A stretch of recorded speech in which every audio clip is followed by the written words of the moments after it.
मूर्तिजापूर तालुक्यात गेल्या काही दिवसांपासून सुरू असलेल्या अवकाळी पावसाने कहर केला असून तालुक्यातील फळ भाजीपाला यासह शिरसो येथील कुक्कुटपालन केंद्रातील हजारो कोंबड्या मृत्युमुखी पडल्याने 7 ते 8 लाखांचे नुकसान झाले आहे।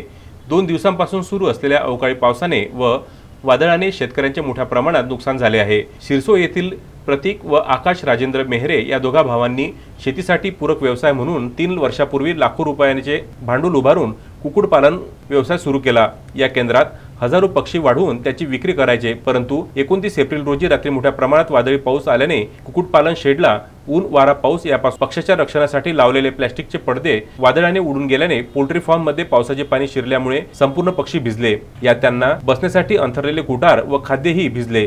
रात्रभर प्रचंड वादळ आणि पाऊस सुरू असल्याने भिजलेल्या 3000वर कोंबड्यांचा थंडीने कुडकुडून मृत्यू झाला। 5000हून अधिक पक्षी असलेल्या पोल्ट्री फार्म मधील 3000 कोंबड्यांचा मृत्यू झाल्याने प्रतीक व आकाश मेहरे या दोन भावंडांचे 7 ते 8 लाखांचे नुकसान झाले आहे। वडिलांचे छत्र हरवल्यावर या दोन तरुण भावंडांनी बँकेचे कर्ज काढून हा व्यवसाय सुरू केला होता, परंतु अचानक आलेल्या वादळी पावसाने त्यांच्या मोठ्या प्रमाणात नुकसान झाल्याने ते हवालदिल झाले आहेत।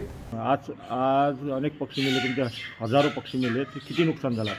कमीत कमी 7-8 लाख रुपयाचं नुकसान झालेलं आहे। कशामुळे झालं हे अवकाळी पाण्यामुळे, अवकाळी पाऊस आला आणि वारा वादळ होते भिजल्यामुळं।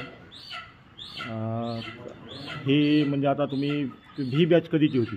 हे आता 2 दिवसात जाणार होती। कमीत कमी 2.5-3 किलोचा पक्षी होता झालेला तयार, उद्याला जाणार होती, तर हे आता रात्रीला अवकाळी पाणी आल्यामुळे नुकसान झालेलं आहे। त्यामुळे तुमचं निव्वळ नफा आणि जे भांडवल होतं त्याचंही नुकसान झालं?